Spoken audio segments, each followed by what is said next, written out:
Olá pessoal, tudo bem? Eu sou o professor Vitor e hoje a gente vai começar a estudar então os fenômenos relacionados com a eletricidade. A eletricidade é um fenômeno que está muito presente no nosso cotidiano. Quem é que nunca tomou um choque, por exemplo? Então a gente vai começar a estudar a eletricidade a partir dos processos de eletrização. A eletricidade é um termo, é uma palavra que vem do grego eléktron. Esse termo quer dizer âmbar em grego. O âmbar é uma resina fossilizada. Essa resina ela permitiu aos gregos antigos a observação de um fenômeno estranho para eles na época. O âmbar, ao ser atritado com peles de animais ou tecidos, ele adquiria uma propriedade bastante estranha. Quando você aproxima o âmbar após ele ser atritado, ele adquire a propriedade de atrair objetos leves, como pequenas penas e palhas. O filósofo grego Tales de Mileto, que viveu por cerca de 600 a.C., foi um dos primeiros a tentar explicar esse fenômeno.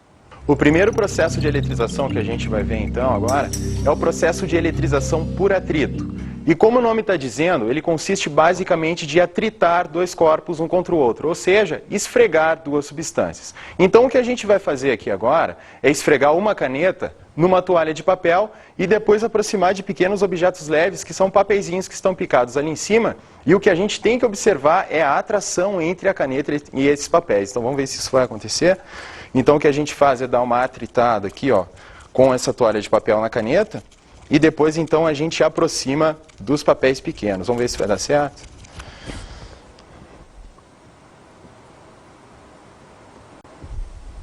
Ok, está funcionando, né?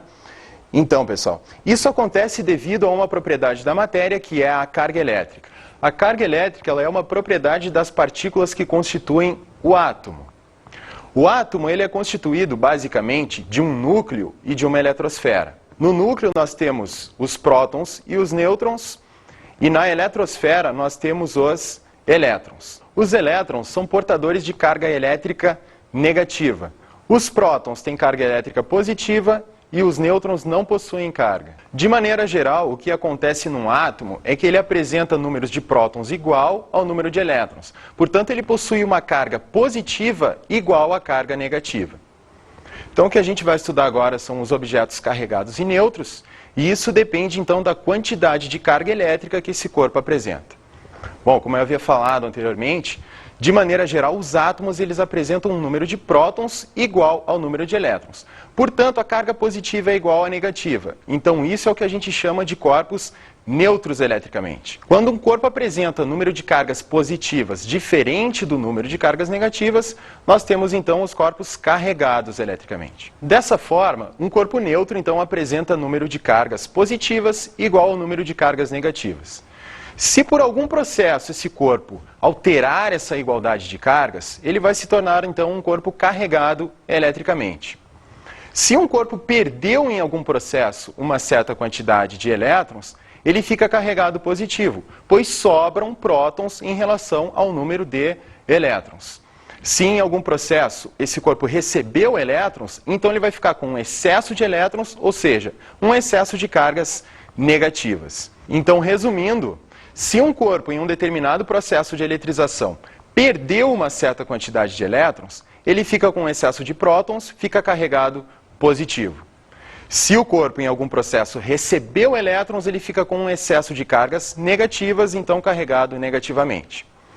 Nesses processos de eletrização, a carga que é trocada de um corpo para outro, geralmente são os elétrons, devido à estrutura do átomo. A gente sabe que os prótons eles ficam localizados numa região muito central do átomo, que é o núcleo.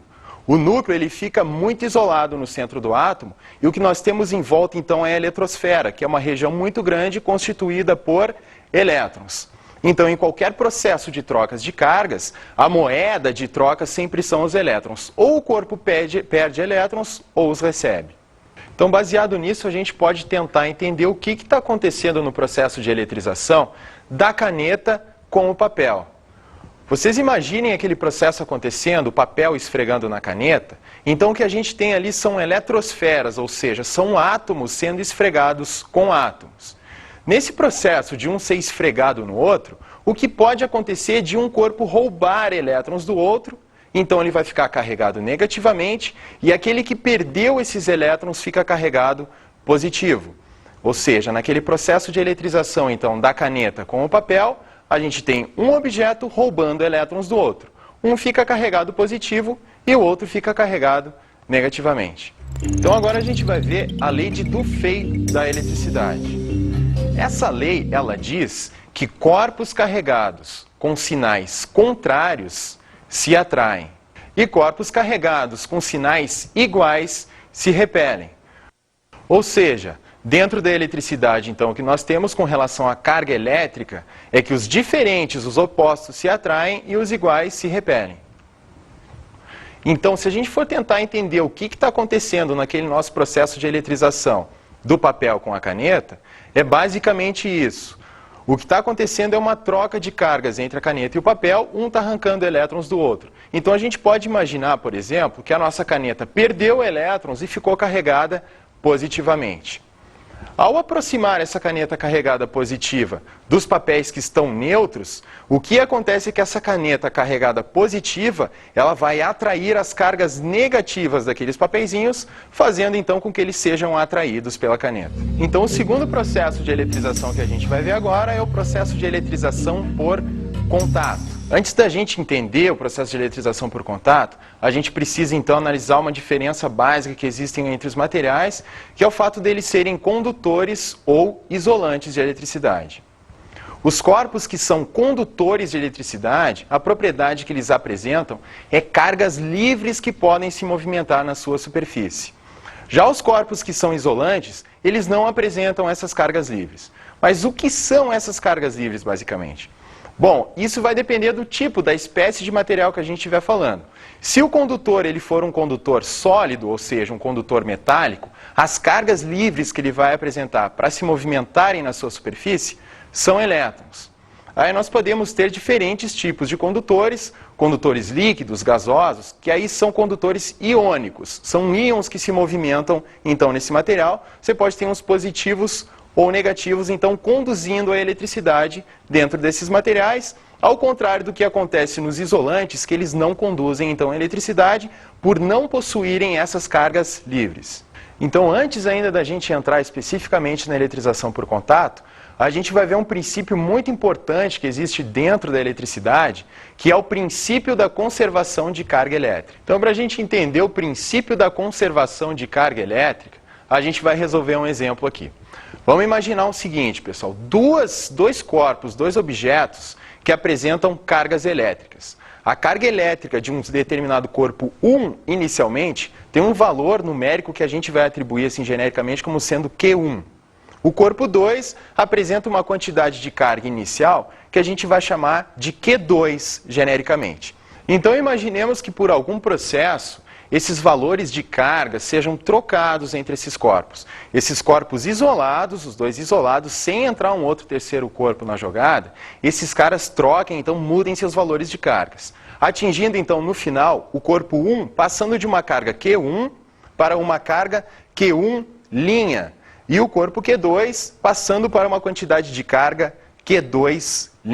O que o princípio da conservação de carga elétrica diz é que a soma dessas quantidades de carga inicial e final deve se manter constante. Ou seja, se nós somarmos as quantidades de carga iniciais Q1 mais Q2, isso deve ser exatamente igual a Q1' mais Q2'. Vocês querem um exemplo prático disso? Imagina o seguinte, vocês têm duas mesadas, vocês recebem mesada do pai e da mãe. E vocês depositam esse dinheiro em duas contas correntes diferentes. Uma conta corrente A e outra conta corrente B. Digamos que vocês têm lá, num determinado momento, R$40 na conta corrente A e R$100 na conta corrente B. A quantidade de dinheiro total que vocês têm é quanto? R$140. Se vocês resolverem trocar, passar dinheiro de uma conta para outra, vai alterar o valor da quantidade de dinheiro em cada uma das contas, mas a soma total vai se manter a mesma. Então isso é um princípio de conservação de dinheiro que vocês têm passando de uma conta para outra, o total se mantém constante. É a mesma coisa que acontece então no princípio de conservação de carga elétrica. Então o que a gente vai ver agora é o processo de eletrização por contato propriamente dito. O processo de eletrização por contato, ele consiste de eletrizar certos objetos realizando contato entre eles. Para que isso ocorra, é preciso que inicialmente um dos objetos pelo menos esteja carregado. Então, se você colocar esse corpo que já está carregado inicialmente em contato com outros corpos, vai acontecer então uma transferência de cargas de um para outro. Então vamos imaginar que nós temos dois objetos, um inicialmente carregado e o outro inicialmente neutro. E vamos imaginar também que esses corpos eles são condutores. O que é um corpo condutor? Ele apresenta cargas que podem se deslocar com uma certa facilidade na sua superfície, né? Então vamos imaginar que a gente tem um corpo carregado positivamente e o outro neutro. Esse corpo que está carregado positivo, ele apresenta uma certa falta de elétrons, né? A gente viu que um corpo carregado positivamente é um corpo que perdeu elétrons. Então, se a gente colocar esse cara em contato com um outro corpo que está neutro, o que vai acontecer pelo fato de ele apresentar elétrons a menos, ele vai atrair elétrons desse outro objeto. Então, como esse outro objeto agora está fornecendo elétrons para ele, o que a gente tem é que esse cara perdeu elétrons e também ficou carregado positivo. Portanto, no processo de eletrização por contato, a gente tem que os dois corpos ficam carregados com cargas de mesmos sinais. Se a gente imaginar esse mesmo processo acontecendo, agora com um corpo carregado inicialmente negativo e o outro neutro, o que acontece é que esse corpo que apresenta cargas negativas em excesso, no momento que ele for colocado em contato com o corpo neutro, ele vai escoar uma certa quantidade de excesso de elétrons para o outro corpo. Isso acontece porque esse excesso de elétrons que esse corpo carregado apresenta, esses elétrons eles se odeiam, eles se repelem. A gente sabe que cargas que apresentam mesmos sinais, elas tendem a se repelir. Portanto, como esse material ele é condutor, esses elétrons apresentam uma mobilidade na superfície e eles se odeiam, se você colocar esses dois corpos em contato, esses elétrons que estão em excesso, eles vão ter uma área maior para se distribuir. Portanto, colocando em contato com outro corpo, esses elétrons, então, como eles se repelem, eles vão passar esse excesso de um corpo para o outro, sendo que os dois, ao final do processo, vão ficar carregados negativamente. Porque um estava com excesso de elétrons e passou uma certa quantidade desse excesso para o outro corpo. Então nós vimos que o sinal das cargas, os sinais das cargas dos corpos envolvidos num processo de eletrização por contato são iguais. As quantidades de carga que os dois adquirem nesse processo depende das dimensões desses objetos. Quanto maior for a dimensão de um objeto, se comparado com o outro, esses dois objetos então envolvidos no processo, quanto maior for o tamanho de um em relação ao outro, maior vai ser a quantidade de carga adquirida por esse corpo no processo. Então, pensando dessa maneira, se nós tivermos corpos então com mesmas dimensões, no processo de eletrização por contato, os dois vão adquirir cargas de mesmos sinais e quantidades iguais também. Vamos dar uma olhada na figura? Então, o que a gente tem aqui nesse desenho são duas esferas condutoras de mesmas dimensões. Uma delas a gente pode imaginar que estava carregada inicialmente com cargas positivas e a outra estava neutra. No momento que a gente realizou então o contato entre as duas e separamos essas esferas, pelo fato delas terem as mesmas dimensões, então elas vão apresentar cargas de mesmas quantidades e também de mesmos sinais, porque a gente sabe que no processo de eletrização por contato, os sinais das cargas adquiridos são iguais. Então agora a gente vai resolver um exemplo de eletrização por contato. O que a gente vai ter então são dois corpos de mesmas dimensões, duas esferas condutoras, por exemplo, carregadas inicialmente com valores de 6 microcoulomb, uma esfera A, e 4 microcoulomb, uma esfera B. Então, o coulomb que está aparecendo aqui, esse C maiúsculo, ele é a unidade de medida de carga elétrica no Sistema Internacional de Unidades. A carga elétrica ela é uma grandeza física que pode ser medida, portanto, ela precisa de uma unidade para expressar isso. E a unidade que expressa, então, a carga elétrica no Sistema Internacional é o coulomb. O micro que está aparecendo aqui, ele é uma potência de 10, ele é um prefixo que significa 10 elevado na menos 6. Da mesma forma que quilo é 10 na 3, ou que mili é 10 na menos 3. Então a gente tem esses dois corpos inicialmente carregados com essas quantidades de carga. O corpo A com uma quantidade de carga de 6 microcoulombs e o corpo B com uma quantidade de carga de 4 microcoulombs. Então o que a gente vai fazer agora é colocar em contato esses dois corpos e vamos ver qual vai ser a quantidade de carga adquirida por cada um ao final desse processo. Para a gente determinar a quantidade de carga de cada um, como a gente sabe que esses corpos apresentam as mesmas dimensões, ao final do processo eles devem ter quantidades de cargas iguais. Portanto, para a gente calcular isso de uma maneira simples, o que a gente faz é somar a quantidade de carga do corpo A mais a quantidade de carga do corpo B e dividir isso por 2. Então, o resultado dessa conta vai ser igual aos 6 microcoulombs que o corpo A possuía, mais os 4 microcoulombs do corpo B. Isso dividido por 2, então, vai dar a quantidade de carga de 5 microcoulombs para cada um deles. Então, a gente observa que os dois ficaram com quantidades de cargas iguais ao final do processo de eletrização por contato. Então, agora a gente vai falar do último dos processos de eletrização, que é a eletrização por indução. Então, nós já vimos os processos de eletrização por atrito, que consiste basicamente de esfregar uma substância na outra, gerando eletricidade estática. E também o processo de eletrização por contato, é que você obtendo então um corpo eletrizado inicialmente sendo colocado em contato com outros corpos, gerando a eletrização destes. O processo de eletrização por indução, ele consiste então de eletrização sem que haja atrito e sem que haja contato. Como o próprio nome está dizendo, é uma eletrização indireta, é uma eletrização que acontece por indução. Então, o instrumento que nós utilizamos para mostrar o processo de eletrização por indução é o eletroscópio. O eletroscópio ele consiste basicamente de um fio metálico com duas folhas de alumínio leve suspensas e na ponta desse fio metálico é colocado então um detector eletrostático que é quem vai detectar então a presença de cargas elétricas. No momento que você aproximar um corpo carregado dessa esfera, o que vai acontecer é a atração de cargas elétricas em direção desse detector, gerando então uma eletrização daquelas folhas de metal que ficam lá embaixo.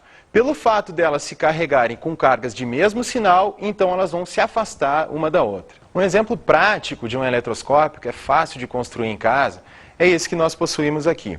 Ele consiste de um recipiente de vidro com um material isolante, aqui no gargalo pode ser uma rolha, um material de cortiça, e aqui então foi introduzido um fio, uma haste metálica, que possui uma esfera metálica então na ponta. E lá na base, lá na ponta desse fio metálico, então nós temos duas folhas de alumínio leves, certo? Suspensas, que podem se movimentar com facilidade. No momento, então, que você aproximar um corpo eletrizado dessa esfera que está aqui em cima, o que vai acontecer é que as cargas desse fio metálico elas vão se redistribuir, gerando a eletrização, então, das folhas lá embaixo. Por exemplo, se você aproximar um bastão carregado positivo aqui dessa esfera, o que vai acontecer é que esse bastão positivo ele vai atrair os elétrons de todo esse conjunto que é constituído pelas folhas e pela haste.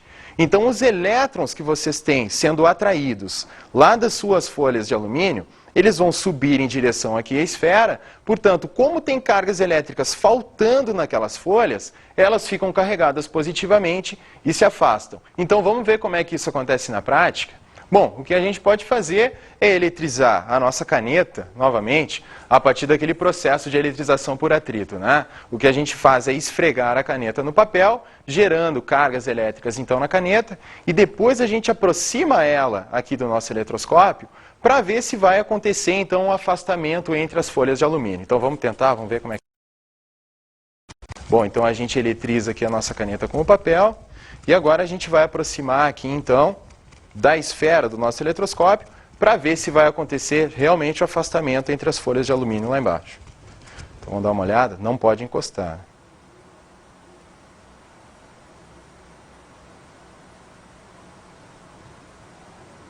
Tá ok? Então vocês conseguiram perceber o movimento ali das folhas? Bom, então de novo, o que está acontecendo é uma atração de cargas em direção a essa esfera aqui do eletroscópio. As folhas de alumínio ficam carregadas com cargas de mesmo sinal, portanto elas se repelem, elas se afastam. Esse movimento ele é bastante sensível, é difícil da gente conseguir observar esse movimento, até porque existem outros fatores envolvidos, aí, como a umidade do ar, etc., que acabam interferindo então nesses processos de eletrização. Então esse processo que a gente viu agora aqui no nosso eletroscópio, não gerou necessariamente uma eletrização nessas folhas, porque a gente não tem aí uma alteração na quantidade de cargas desse sistema como um todo, né? O que aconteceu é que simplesmente as cargas dessa folha subiram até a esfera do eletroscópio, gerando uma polarização desse sistema. A gente ficou com um excesso de cargas diferente na ponta e um excesso de cargas diferente lá embaixo. Essas cargas se redistribuíram, gerando então a repulsão entre essas folhas. Se a gente quiser realmente eletrizar por indução, o que a gente vai precisar fazer então é colocar um aterramento, fazer um fio terra nesse sistema, gerando aí então efetivamente uma eletrização por indução, que é o que a gente vai ver agora então nas nossas figuras. Então o que a gente tem aqui, pessoal, é um bastão carregado positivamente, um bastão isolante com um excesso de cargas aqui nessa extremidade, sendo aproximado de uma esfera condutora inicialmente neutra. Pela presença desse bastão carregado positivo próximo aqui à nossa esfera, o que acontece é que as cargas negativas, ou seja, os elétrons que são atraídos por cargas positivas, eles sofrem essa atração e se acumulam então nessa extremidade da esfera, ficando com um excesso de cargas positivas então aqui desse lado. Para gerar então a eletrização efetiva dessa esfera condutora, a gente precisa então realizar um aterramento nesse objeto, como no exemplo que a gente vai ver agora. O aterramento ele constitui, basicamente, de um fio condutor sendo ligado nesse objeto, colocando ele em direção à Terra. Mas isso pode ser feito também de uma maneira muito simples. Dependendo do objeto, você pode aterrá-lo simplesmente encostando nesse objeto que você vai acabar fazendo o papel do fio terra. Então, o que acontece nesse processo é que, como nós temos um indutor, o nome daquele objeto carregado positivo que está próximo da nossa esfera, então, é o indutor, é quem está gerando o processo de eletrização por indução. Como esse objeto está carregado positivamente, ele atrai elétrons em sua direção. Portanto, se essa esfera está ligada fazendo um contato com a Terra, o que vai acontecer é que elétrons subirão da Terra em direção a esse condutor, sendo atraídas por aquele indutor positivo, né? Então, o que acontece? Como esse cara está recebendo cargas negativas, ao final do processo, quando for desfeito então o fio terra, o que vai acontecer, então, é que ele vai ficar carregado efetivamente com cargas negativas, porque ele recebeu elétrons que subiram da Terra em sua direção. Essa mesma coisa vai acontecer se a gente tiver um bastão carregado negativamente sendo aproximado da nossa esfera condutora. Quando você aproxima um indutor carregado negativo, o que acontece é que ele afasta as cargas negativas para a outra extremidade da esfera condutora, então ficando com um lado negativo e o outro positivo. Se nós realizarmos o aterramento, um fio terra sendo colocado nesse objeto, então, o que acontece é que esses elétrons, como eles procuram maior afastamento em relação a esse indutor negativo, eles vão ser escoados em direção à Terra. No momento que o fio terra for retirado, como esse objeto perdeu elétrons, como ele perdeu cargas negativas para a Terra, então no final do processo ele vai ficar eletrizado positivamente. Então, como nós vimos no nosso primeiro exemplo, em que nós tínhamos um indutor carregado positivamente sendo aproximado da nossa esfera condutora, nós observamos então o bastão carregado positivo e ao final do processo o condutor ficou carregado negativamente. No segundo exemplo, nós aproximamos um bastão carregado negativo da esfera e ao final do processo ela ficou carregada positivamente. Portanto, no processo de eletrização por indução, o indutor, que é quem realiza o processo, e aquele que fica carregado, que é o induzido, ao final do processo, os dois então apresentam cargas de sinais contrários. Então, o que a gente vai ver agora é o gerador eletrostático de Van de Graaff. O gerador eletrostático de Van de Graaff, ele tem um princípio de funcionamento muito simples. Ele serve para gerar cargas estáticas. Então, como a gente vai ver agora no nosso desenho, o gerador de Van de Graaff, ele consiste de uma cúpula condutora, uma parte esférica superior, condutora de metal, pode ser, na parte superior então do gerador, e no interior desse dispositivo nós temos duas polias que podem girar movimentando uma correia de borracha. Essa polia ela pode ser movimentada pelo movimento de uma manivela ou por um motor elétrico.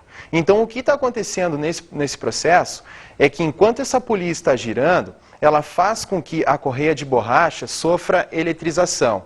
Ela eletriza por atrito aqui na parte inferior e durante o seu movimento ela transporta essas cargas adquiridas até a parte superior da cúpula. Então, no momento que ela transporta essas cargas até a parte superior, o que vai acontecer é que essas cargas se transferem para essa cúpula aqui do gerador, gerando então eletricidade estática nessa parte condutora. Um fenômeno muito interessante que acontece com o gerador, que é se você colocar as suas mãos em cima desse gerador eletrostático, acontece que você também vai acabar ficando carregado. Então acontece que os seus cabelos, como no caso que aconteceu com essa menina aqui, é que os cabelos dela ficaram eletrizados, todos os fios com cargas de mesmo sinal. Eles se repelem mutuamente, então gerando essa figura estranha que a gente está observando aí, né, a menina com os cabelos em pé. O que a gente vai ver agora são os detectores eletrostáticos. Os detectores eletrostáticos, eles são dispositivos muito simples, que podem ser construídos por vocês até em casa, se vocês quiserem. Eles servem para mostrar a presença de cargas elétricas estáticas. O primeiro deles que a gente vai ver é o pêndulo eletrostático. O pêndulo eletrostático ele é constituído simplesmente de um objeto leve suspenso por um fio isolante. Nesse exemplo que nós temos aqui, que a gente construiu, a gente tem uma esferinha, uma bolinha de isopor, sendo envolvida por papel alumínio, presa por um fio de linha. Então, o que acontece basicamente no pêndulo eletrostático é que quando você aproxima um corpo carregado desse pêndulo, ele sofre, então, uma atração desse objeto carregado, mostrando, então, que esse objeto está carregado eletricamente. Então, a gente vai fazer agora uma experiência, a gente vai eletrizar a nossa caneta, né, no nosso papel aqui. Se ela ficar carregada e a gente aproximar a caneta do objeto, então essa esferinha que está suspensa aqui, ela vai ser atraída pela caneta, então mostrando que ela está com eletricidade estática. Então vamos ver se vai funcionar? Olha só, ok? Então, recapitulando, a gente gerou uma eletricidade na caneta, ela ficou carregada com carga estática. No momento que ela foi aproximada do pêndulo, esse pêndulo então sofreu uma atração devido ao fato dessa carga elétrica. O outro detector eletrostático bastante utilizado e simples de construir é o eletroscópio de folhas, que nós utilizamos no começo da aula para mostrar o processo de eletrização por indução. Ele consiste, então, se vocês estão lembrados, de uma haste metálica, na qual estão suspensas duas folhas também metálicas de alumínio, bastante leves que podem se mover. Na outra extremidade da haste, a gente tem uma esfera metálica que vai detectar a presença das cargas elétricas, então, fazendo com que as folhas lá de baixo de alumínio se movam, se afastem, então gerando uma repulsão entre elas, o que vai representar que o teu corpo que está aproximando dessa esfera, ele está carregado eletricamente. Isso tudo montado em um certo recipiente, e essa haste ela deve ficar suspensa por alguma coisa isolante. Aqui no caso a gente tem uma rolha de cortiça. Então vamos agora para as nossas dicas de estudo.